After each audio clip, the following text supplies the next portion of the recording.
Prime, podcast for curious mind.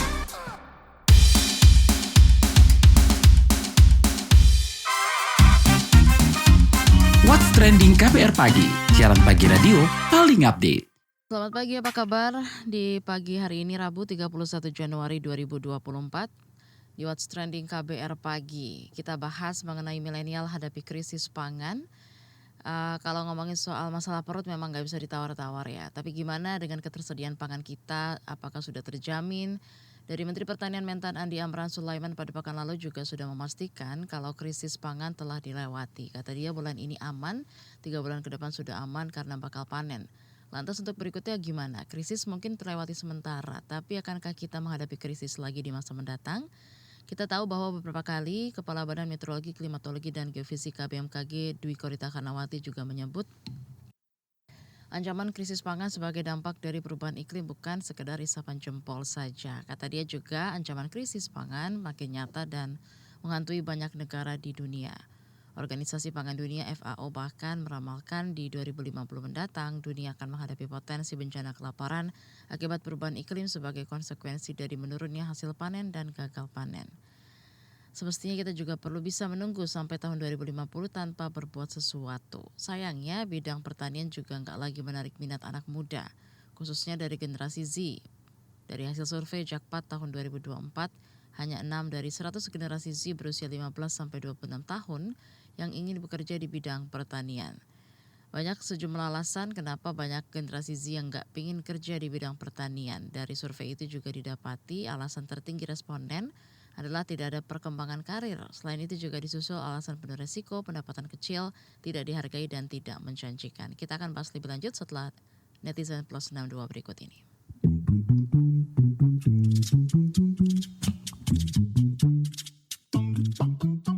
Yang pertama ada dari TechXX. Gak ada petani muda, kekurangan generasi penerus. Kalau yang muda langsung menjadi petani biasanya dinyinyir oleh tetangga. Sekolah tinggi masa jadi petani? Percuma sekolahnya. Rata-rata petani usianya tua. Pensiunan pegawai negeri atau swasta, orang tua yang sawahnya luas, ada juga yang jual tanah untuk biaya pendidikan, biaya masuk kerja, biaya nyogok jadi pegawai. Sawah nggak diolah malah dijual. Lalu ada TXX. Krisis pangan harusnya petani kaya raya, tapi realitanya petani masih miskin. Artinya tengkulak yang mengambil untung kebanyakan dan memainkan harga. Lalu ada @AXX. 19 negara stop ekspor. Seharusnya bukan masalah, Pak, kalau kita terapin kedaulatan pangan dari dulu. Lalu ada @MasXX. Tenang, ada BRIN, Badan Riset Nasional, yang isinya profesor-profesor terpintar di Indonesia. Pasti bisa Indonesia swasembada pangan. Amin. Lalu ada cuitan @SukXX. Sawah dan ladang masa sekarang sudah banyak yang didirikan perumahan, jalan tol, dan industri lainnya. Jangan harap bisa swasembada pangan. Saatnya pemerintah untuk lebih perhatian kepada sektor pertanian dan pangan. Yang terakhir ada AZXX. Mari semua warga mulai menanam padi di pekarangan dan halaman rumah masing-masing, guys, untuk menjaga ketahanan pangan, terutama beras.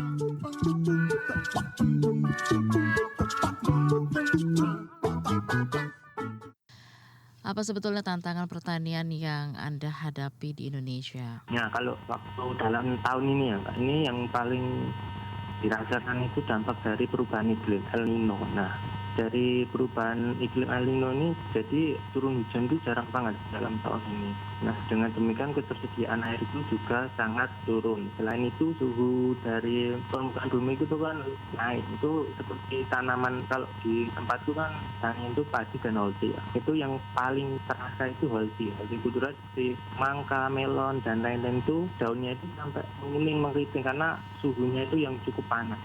Penggunaan pupuk per hektar kalau petani padi itu bisa mencapai 400 kilo atau 4 kuintal.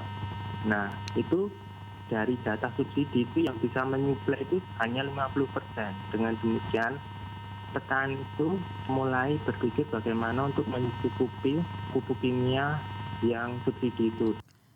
Teknologi jadi salah satu jawabankah, dan ini apakah sudah Anda terapkan dalam bertani atau belum? Dan di sini sudah ada itu pemupukan penyemprotan itu pakai drone seperti itu, terus panen menggunakan mesin itu sebenarnya membantu karena sekarang itu buruh tani untuk di wilayah sini itu semakin berkurang karena umur buruh-buruh yang sudah sepuh itu sudah tidak mampu untuk mengolah lahan tersebut. Dengan demikian petani itu harus mulai beralih dari tenaga konvensional ke teknologi yang lebih tinggi seperti drone, traktor, terus panen pakai alat seperti itu.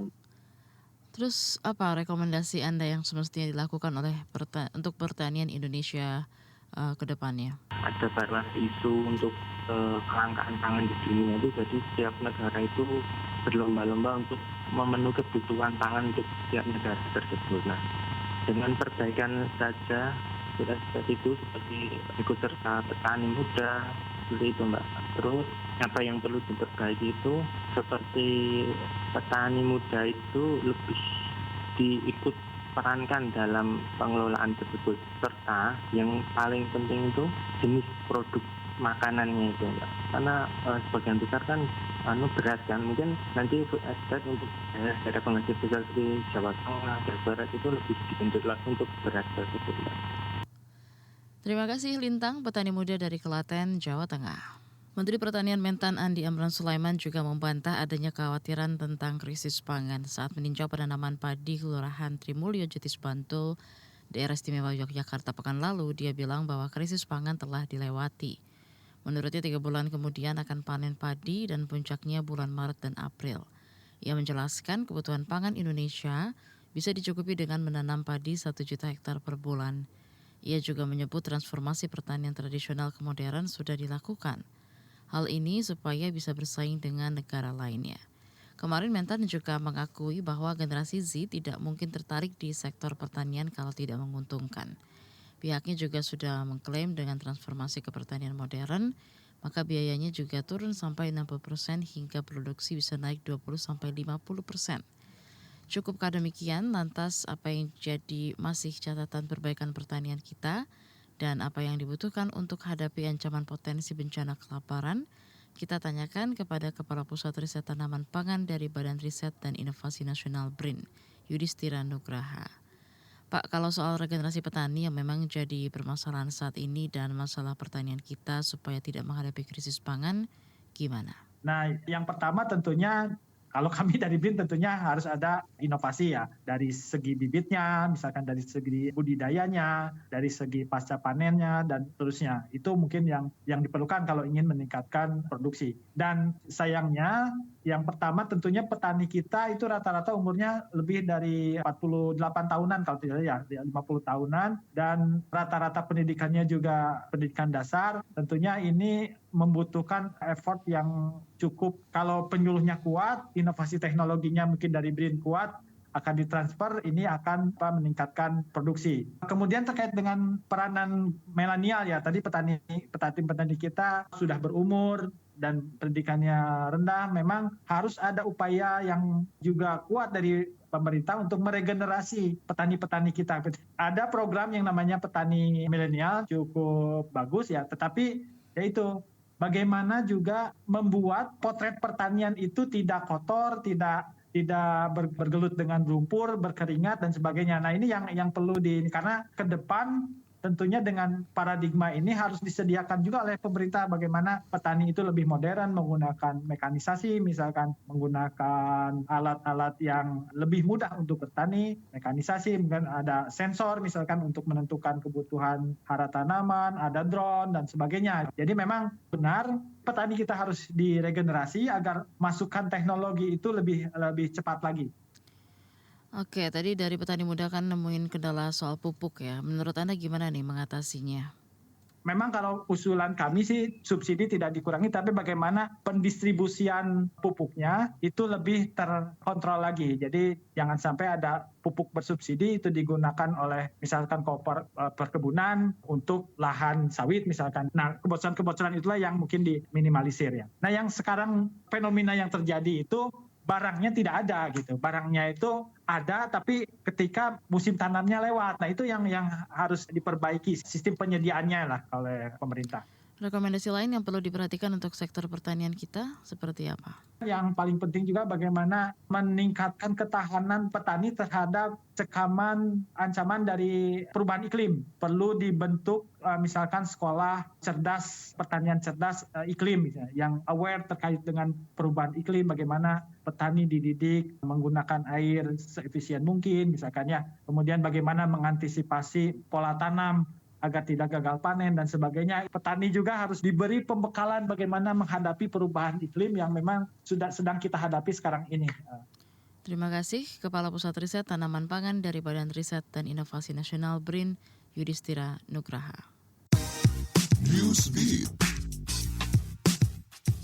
Kota Zigong, Cina terkenal dengan banyaknya fosil dinosaurus yang berhasil digali dalam beberapa dekade terakhir. Melansir Antara News, pameran Lentera Dinosaurus Internasional atau International Dinosaur Lantern Show ke-30 yang menampilkan instalasi berteknologi tinggi seperti kecerdasan buatan atau AI dan perangkat augmented reality atau AR akan dibuka di kota tersebut pada 2 Februari tahun ini untuk merayakan Tahun Baru Imlek. Pameran Lentera di Zigong berawal dari zaman dinasti Tang dan Song yang kemudian berkembang menjadi ajang budaya internasional dengan pertunjukan dan juga pasar malam sejak 1987. Sebuah proposal baru gencatan senjata 4 bulan ditawarkan ke Israel dan Hamas. Berdasarkan laporan The Wall Street Journal, mengutip pejabat Mesir, proposal itu awalnya diusulkan untuk pembebasan warga Israel yang membutuhkan perhatian medis segera, termasuk anak-anak, perempuan, dan orang lanjut tua. Sebagai imbalannya, Israel diminta untuk membebaskan sejumlah besar warga Palestina yang mereka tahan, serta untuk meningkatkan bantuan kemanusiaan ke Gaza. Dalam laporan itu juga disebutkan upaya Hamas untuk memperoleh jaminan internasional, termasuk dari Amerika Serikat. Proposal baru ini dilaporkan muncul menjelang diskusi akhir pekan ini di Paris, Prancis, antara Direktur CIA William Burns dan Perdana Menteri merangkap Menteri Luar Negeri Qatar, Mohammed bin Abdul Rahman Al Thani. Diskusi juga dihadiri pejabat intelijen dari Mesir dan Israel. Media Amerika Serikat menyebut Presiden Joe Biden akan mengirim Burns untuk merundingkan gencatan senjata dan perjanjian pertukaran tahanan skala besar antara Hamas dan Israel. Meta memperkenalkan perubahan pada Instagram dan Facebook Messenger yang bertujuan untuk lebih melindungi anak di bawah umur dari kontak online yang tidak diinginkan.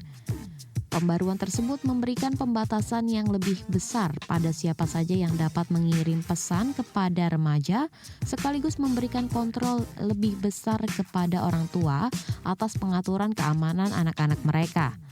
Melansir Antara News, Meta mengumumkan bahwa setelan utama remaja di bawah usia 16 tahun atau di bawah 18 tahun di beberapa negara adalah tidak lagi dapat menerima pesan atau ditambahkan ke obrolan grup oleh pengguna yang tidak mereka ikuti atau tidak terhubung dengan mereka di Instagram dan Messenger.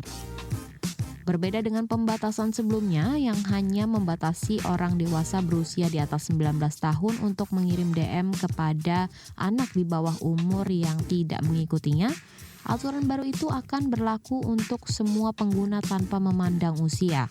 Meta juga mengatakan sedang mengembangkan fitur baru yang dirancang untuk melindungi pengguna agar tidak menerima gambar yang tidak diinginkan atau tidak pantas dalam pesan dari orang-orang yang sudah terhubung dengan mereka, sekaligus mengurangi kemungkinan pengguna mengirim konten semacam itu.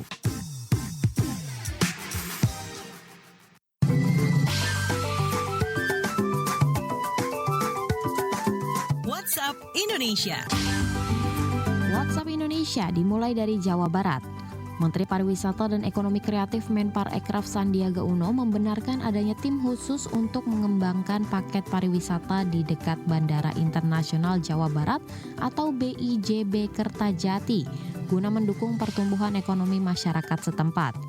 Sandiaga mengatakan, potensi wisata di sekitar Bandara Kertajati seperti kuliner, batik di Trusmi Cirebon, hingga wisata religi di Makam Sunan Gunung Jati. Ia menjelaskan BIJB Kertajati memiliki lokasi strategis karena ditunjang akses jalan tol yang memudahkan penumpang untuk menjangkau fasilitas penerbangan terbesar kedua di Indonesia itu. Dengan potensi itu, menurut Sandiaga, sektor pariwisata yang berada di sekitar BIJB Kertajati harus ditawarkan kepada penumpang dalam bentuk paket wisata terpadu. Selanjutnya menuju Jawa Tengah. Presiden Joko Widodo mendorong Akademi Militer agar mampu beradaptasi dengan disrupsi dan perubahan teknologi yang sangat cepat. Menurutnya, berbagai perkembangan teknologi sudah terjadi saat ini, semisal kapal tanpa awak, pesawat tanpa awak, hingga drone canggih. Hal itu disampaikan Jokowi dalam peresmian Geraha Utama Akademi Militer di Magelang, Jawa Tengah awal pekan kemarin. Jokowi menyebut, Akademi Militer Magelang salah satu lembaga pendidikan militer yang mampu menghasilkan prajurit yang berkualitas. Kata dia, untuk meningkatkan kualitas pendidikan di Akademi Militer, pemerintah akan memfasilitasi dengan infrastruktur yang canggih dan modern, termasuk membangun geraha utama seluas 8.068 meter persegi. Masih dari Jawa Tengah, stasiun kereta api Banjarnegara tengah dikaji untuk diusulkan sebagai cagar budaya. Ketua Tim Ahli Cagar Budaya TACB Banjarnegara Heni Purwono mengatakan, stasiun Banjarnegara menjadi prioritas pertama untuk dikaji dan diusulkan menjadi bangunan cagar budaya karena selain memiliki nilai sejarah yang tinggi, juga rawan terhadap pembongkaran atau perubahan bentuk. Heni menambahkan, PT KAI sebagai pemilik telah menyatakan dukungan agar stasiun Banjarnegara ditetapkan sebagai cagar budaya. Sebab ada sisi perlindungan sekaligus memiliki nilai jual atau sewa yang tinggi karena sisi sejarahnya. Dalam waktu sebulan ke depan, tim akan bekerja maraton melakukan pengkajian hingga mengeluarkan rekomendasi untuk penetapan sebagai bangunan cagar budaya oleh Bupati Banjarnegara. Demikian WhatsApp Indonesia hari ini. Terima kasih sudah mendengarkan What's Trending KBR Pagi hari ini. Jangan lupa terus dengarkan podcast What's Trending di kbrprime.id dan aplikasi mendengarkan podcast lainnya.